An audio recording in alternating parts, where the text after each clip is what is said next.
साथियों नमस्कार। हम राजस्थान के इतिहास में गुर्जर प्रतिहार वंश के बारे में अध्ययन कर रहे थे और पिछली कक्षा में हमने जो गुर्जर प्रतिहार वंश है उस गुर्जर प्रतिहार वंश की उत्पत्ति किस प्रकार हुई, उसका जो प्रारंभिक क्षेत्र है वो कौन सा था, इसके जो संस्थापक थे वे कौन थे, इनकी वंश की उत्पत्ति कैसे हुई और इनका मूल स्थान क्या था, इन सारी बातों की हम चर्चा कर चुके हैं। पिछली कक्षा में हमने एक नाम पढ़ा था मोहनोत नैनसी और मैंने कहा था कि मोहनोत नैनसी की एक पुस्तक थी मारवाड़ा परगनारे विगत। इसमें गुर्जर प्रतिहारों की 26 शाखाओं को उल्लेख किया गया है। जब हम राजस्थान के इतिहास पढ़ते हैं तो इन 26 शाखाओं में हमारे लिए दो शाखाएं महत्वपूर्ण है, एक तो मंडोर की शाखा और एक आपके भीनमाल की शाखा। तो आज की इस कक्षा में हम मंडोर शाखा के जो गुर्जर प्रतिहार है उनके बारे में अध्ययन करेंगे। जब हम मंडोर शाखा के गुर्जर प्रतिहारों का अध्ययन करते हैं तो हमें वहां पर दो शासकों के नाम मिलते हैं, एक बाहुक और एक ककूक। जो बाहुक थे उन्होंने जोधपुर में एक अभिलेख लिखवाया सन 837 में। इसी प्रकार जो ककूक थे उन्होंने घटियाला के अंदर दो अभिलेख लिखवाए, वो 861 ईस्वी सन के थे। इन दोनों ही अभिलेखों में मंडोर के प्रतिहारों की उत्पत्ति किस प्रकार हुई, उनका मूल स्थान कौन सा था, इनके बारे में विस्तृत रूप से बताया गया है। इन अभिलेखों में कहा गया है कि एक हरिश्चंद्र नामक ब्राह्मण थे और इन्हीं की एक पत्नी थी सत्राणी। उस पत्नी से इनके 4 पुत्र हुए, भोगभट, कक, रजिल और दद। इन चारों ने मिलकर ही मंडोर क्षेत्र को जीता। तो इस प्रकार जब हम इस अभिलेखों की इन बातों को देखते हैं तो कुछ बातें स्पष्ट हो जाती है कि जो उनके मूल पुरुष हैं, जो उनके मुख्य संस्थापक हैं, वो हरिश्चंद्र नामक ब्राह्मण है। जो उनका जो मूल स्थान है वो मूल स्थान मंडोर है। ये हम कह सकते हैं कि इनका जो प्रारंभिक क्षेत्र है, जो इनकी पहली राजधानी है, वो मंडोर है। तो ये सारी जानकारी हमें जोधपुर लेख और घटियाला लेख से मिलती है। तो इस प्रकार हमें मंडोर के प्रतिहारों की उत्पत्ति, उनके साम्राज्य स्थापना, प्रारंभिक क्षेत्र की जानकारी प्राप्त करने के लिए हमें जोधपुर और घटियाला के अभिलेखों को जाना पड़ता है। जो पहले प्रतापी शासक थे वो रजिल थे। मंडोर की जो वंशावली है वो रजिल से ही प्रारंभ होती है। इस प्रकार हम कह सकते हैं कि रजिल हरिश्चंद्र के सबसे बड़े पुत्र नहीं थे, वो क्रम में तीसरे नंबर के पुत्र थे, लेकिन सबसे योग्य होने के कारण मंडोर के जो पहला गुर्जर प्रतिहार शासक था वो रजिल ही था। इन्होंने मंडोर को गुर्जर प्रतिहार वंश की राजधानी बनाया और अपने राज्याभिषेक पर उन्होंने राजसू यज्ञ किया था। अब इनके बारे में कई बार परीक्षा में सवाल पूछ लेते हैं कि किस गुर्जर प्रतिहार वंश के शासक ने राजसू यज्ञ किया था। राजसू यज्ञ कोई भी राजा अपने राज्याभिषेक के अवसर पर करता है, तो इस यज्ञ को कराने का श्रेय रजिल को दिया जाता है। रजिल ने आधुनिक घटियाला, जो प्राचीन काल में रोहिस्कूप के नाम से जाना जाता था, वहां पर महामंडलेश्वर मंदिर का निर्माण करवाया। क्योंकि इन्होंने महामंडलेश्वर मंदिर का निर्माण करवाया, इस वजह से इनकी उपाधि भी महामंडलेश्वर हो गई।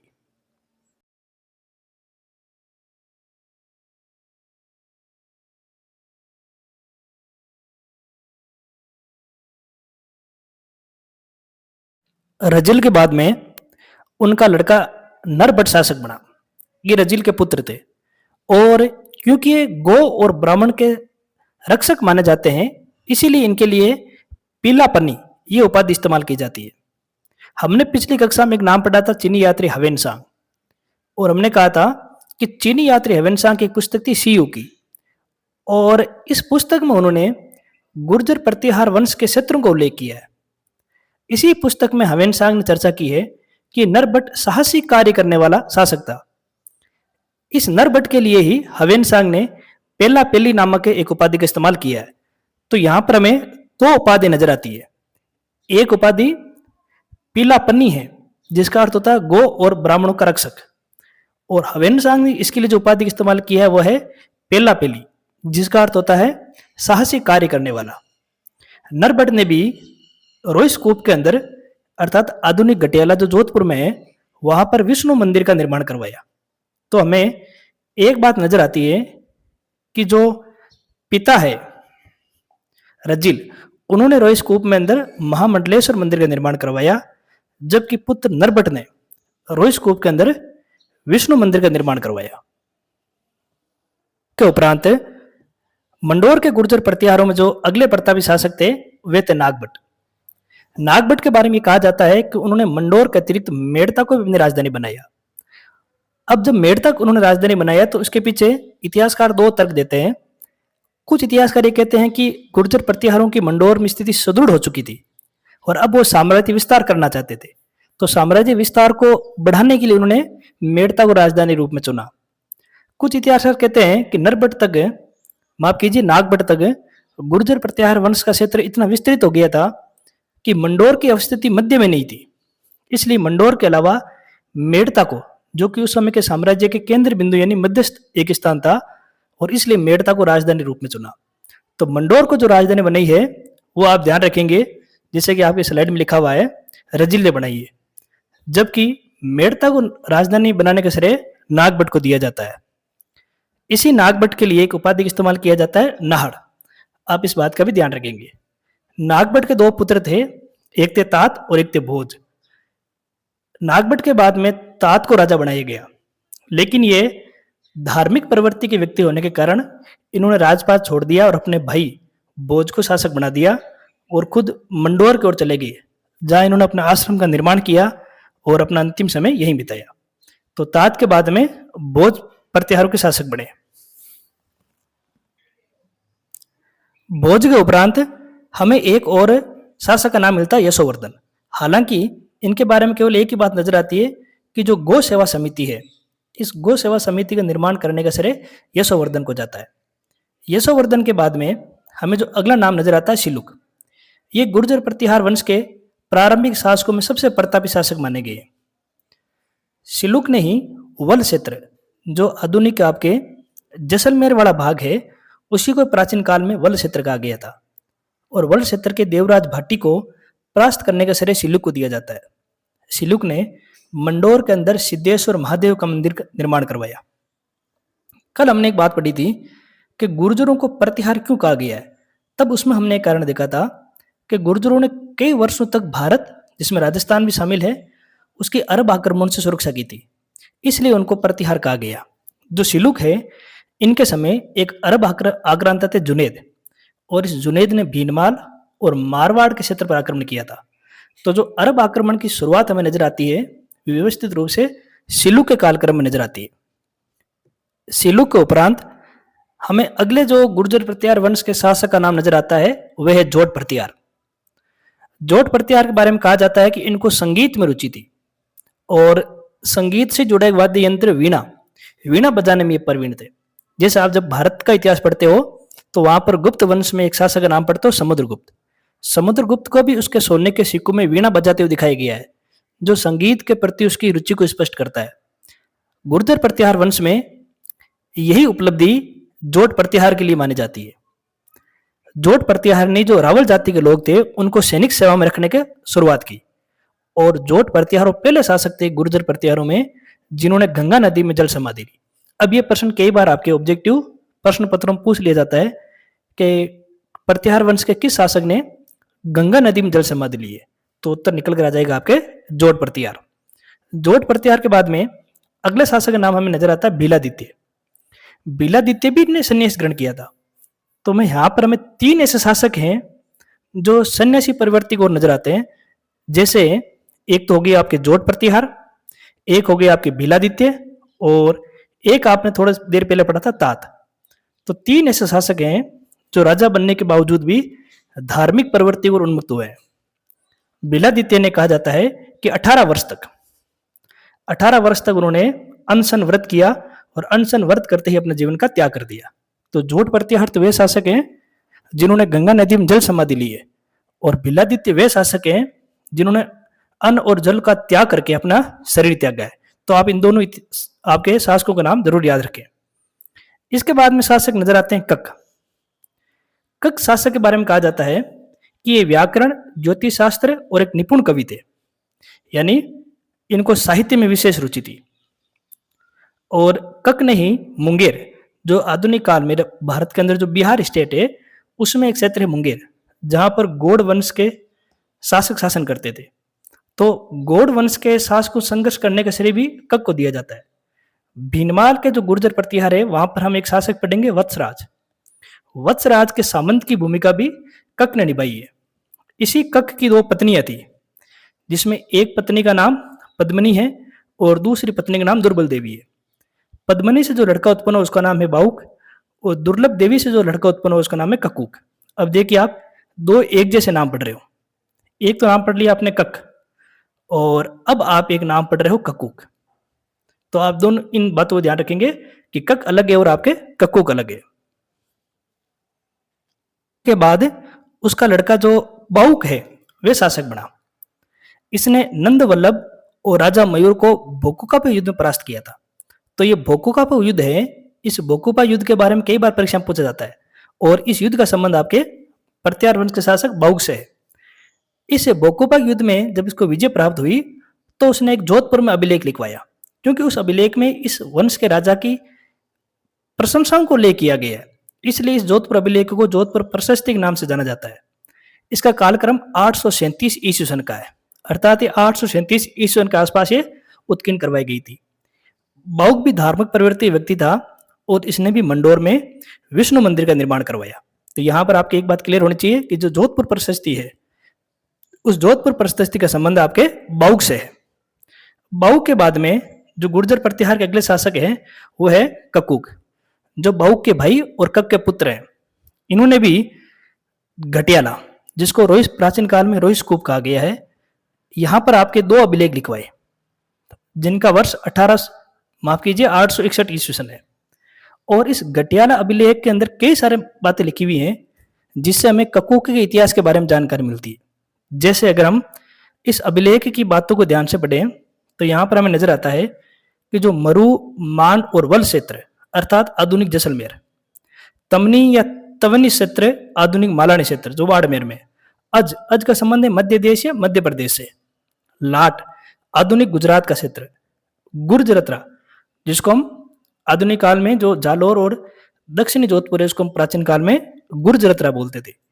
इन सारे क्षेत्रों के लोगों का अनुराग प्राप्त किया। अनुराग का संबंध यहाँ पर हो गया कि कहीं ना कहीं ककूक ने इन सारे क्षेत्रों को विजित किया है। तो इस विजय की जानकारी हमें घटियाला अभिलेख से मिलती है।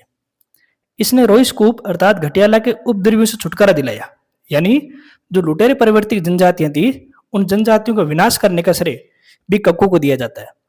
और इसी रोहिस कूप में फिर उन्होंने एक हाट बाजार बनाया। इस हाट का ये जो बाजार स्थापित करने का उद्देश्य था कि जो रोहिस कूप और घटियाला है वहां पर उपद्रवियों को शांत किया जाए और यहाँ पर व्यापार को बढ़ावा दिया जाए। व्यापार को जब बढ़ावा मिलेगा तो जाहिर सी बात है कि जो राजा है और उसके प्रशासन है उसको मिलने वाला राजस्व में वृद्धि होगी।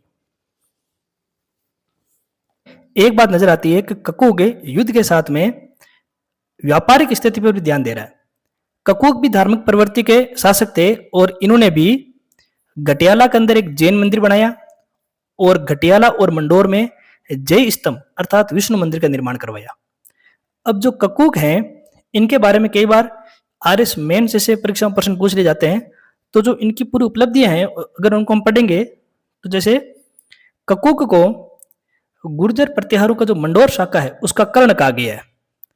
ये उपाधि हमें उद्योतन सूर्य की जो पुस्तक है कुवलई माला और जो घटियाला अभिलेख है इन दोनों ही में प्रतिहार वंश का जो कर्ण है वो ककूक को कहा गया है। अब इसे कर्ण क्यों कहा गया है? तो जब इसके चरित्र की ओर हम नजर देखते हैं तो हमें एक विजेता भी नजर आता है, ये महान निर्माता भी नजर आता है, शांति स्थापित करता भी है, व्यापार को बढ़ावा देने वाला भी है और खुद उत्कृष्ट कोटि का विद्वान है। अभी हम कैसे कह सकते हैं जैसे हमने कहा विजेता है। तो अगर आप इस स्लाइड में देखेंगे तो देखिए जो जैसलमेर का क्षेत्र है, मालाने का क्षेत्र है, मध्य देश है, गुर्जरत्रा है, लाट क्षेत्र है, इस सब को जीतने का श्रेय ककूक को दिया गया है। महान निर्माता हम क्यों कह रहे हैं? क्योंकि ककूक ने घटियाला और मंडोर में विष्णु मंदिर बनाया और घटियाला में एक जैन मंदिर भी बनाया। फिर हम शांति स्थापित करते क्यों कह रहे हैं? क्योंकि इसने रोहिस कूप में जो उपद्रवी जनजातियां हैं उनको समाप्त करने का कार्य किया। व्यापार को कैसे बढ़ावा दिया? उसने कई प्रकार के स्थानीय बाजार लगवाए ताकि वहां पर औद्योगिक और व्यापारिक गतिविधि हो सके। जो घटियाला लेख है उसके जो अंतिम श्लोक संस्कृत भाषा में वो उसने स्वयं लिखे हैं। इससे एक बात ही पता आ रही है हमें कि ये खुद उत्कृष्ट कोटि का विद्वान था और इतनी सारी उपलब्धियां, इतनी सारी चारित्रिक विशेषताएं इसमें होने के कारण ही कक्कूक को गुर्जर प्रत्याहार वंश का कर्ण कहा गया है। तो अगर आर.एस. मेन जैसे प्रश्न पत्रों में अगर इस व्यक्तित्व के बारे में पूछा जाए कि इसे प्रत्याहार वंश का कर्ण क्यों कहा गया है या इसकी उपलब्धियों के बारे में बताइए, तो हमें इन आपके बिंदु का ध्यान रहना चाहिए। हमने जो मंडोर के गुर्जर प्रत्याहार है उनके प्रमुख शासकों की चर्चा की है। इसमें हमने सबसे पहले देखा है जैसे आपके रजिल। रजिल के बाद अगला शासक हमने देखा नरबट। नरबट के बाद हमने नागबट और उनके दो लड़के तात और भोज। उसको उपरांत यशोवर्धन, उसके बाद में सिलुक, सिलुक के बाद में जोट प्रत्याहार और बिलादित्य, फिर कक, और कक का दो लड़के बाहुक और कक्कूक के बारे में हमने जानकारी प्राप्त की। कई बार जो वनडे एग्जाम होते हैं उनमें शासकों के नाम लिखे हुए होते हैं, उनका क्रम पूछ लेते हैं, या फिर चार शासकों के नाम लिख दिए और वो आपसे पूछ लेंगे कि इनमें से कौन सा एक है गुर्जर प्रत्याहार की मंडोर शाखा संबंधित नहीं है। तो ऐसे प्रश्न को उत्तर करने के लिए कम से कम हमें इस वंश से जुड़े हुए सभी शासकों के नाम तो याद होने ही चाहिए। अब अगर हम इस वंश के पतन की बात करें कि मंडोर में गुर्जर प्रत्याहार वंश का समापन कैसे हुआ, पतन कैसे हुआ, तो मंडोर के प्रत्याहारों में एक शासक थे इंदा, और इस इंदा से ही गुर्जर प्रत्याहारों में एक शाखा निकली थी, इंदा प्रत्याहार, जो गुर्जर प्रत्याहारों की एक शाखा थी। इसी प्रत्याहारों में एक शासक थे हमीर प्रत्याहार। इस हमीर प्रत्याहार से इंदा प्रत्याहार से जुड़े जो प्रत्याहार वंश के शासक है वो परेशान थे, इनके आक्रमण से तंग आ गए थे। तो सन 1395 में जो राव वीरम है, राव वीरम के पुत्र थे राठौड़ चूड़ा, और राठौड़ चूड़ा को इंदा प्रत्याहार के शासकों ने मंडोर दहेज में दे दिया। जैसे ही दहेज में दिया तो मंडोर पर गुर्जर प्रत्याहार वंश की समाप्ति हुई और वहां पर आपके राठौड़ वंश की शुरुआत हुई। इसलिए जब हम मध्यकाल में जो राठौड़ वंश पढ़ते हैं तब हमें नजर आता है कि जोधपुर और ये मंडोर वाला भाग मारवाड़ के राठौड़ों का अधीन था, जबकि यही वाला भाग प्रारंभिक काल में गुर्जर प्रत्याहार वंश के शासकों के अधीन रहा है। अब हम जो हमने अभी आज के कक्षा में खूब सारे मंदिर पढ़े, तो कई बार आपको ये मंदिरों के मिलान करने संबंधी सवाल पूछ लेते हैं। तो इस स्लाइड में एक बार हम सारे मंदिरों का रिवीजन करेंगे। जैसे गुर्जर प्रत्याहारों में मुख्यतः मंदिर दो जगह बने, एक तो घटियाला में बने और एक मंडोर में बने। तो जो घटियाला में मंदिर बने, जैसे नरबट ने घटियाला में विष्णु मंदिर का निर्माण करवाया, जबकि रजिल ने घटियाला के अंदर महामंडलेश्वर मंदिर का निर्माण करवाया। अगर मंडोर की बात करेंगे तो वहां पर सिलुक ने सिद्धेश्वर महादेव मंदिर का निर्माण करवाया, और जो बाहुक हैं उन्होंने विष्णु मंदिर का निर्माण करवाया। एक हमने नाम पढ़ा था कक्कूक। कक्कूक ने घटियाला में भी मंदिर बनाए और मंडोर में भी मंदिर बनवाए। कक्कूक ने घटियाला में एक जैन मंदिर बनवाया, जबकि मंडोर में उसने मंडोर और घटियाला में एक जय स्तंभ अर्थात विष्णु मंदिर का निर्माण करवाया। तो कक्कूक ने घटियाला में भी मंदिर निर्मित करवाए हैं और मंडोर में भी मंदिर निर्मित करवाए हैं। तो कई बार परीक्षा में इन मंदिर के निर्माताओं के बारे में आपसे जानकारी पूछ ली जाती है। तो आज की कक्षा में हमने गुर्जर प्रत्याहार का वह वंश जो मंडोर शाखा से जुड़ा हुआ है उनके प्रमुख शासकों के बारे में अध्ययन किया है। अब अगली कक्षा में हम जो बीनमाल जालोर के गुर्जर प्रत्याहार हैं उनके शासकों के बारे में अध्ययन करेंगे। धन्यवाद।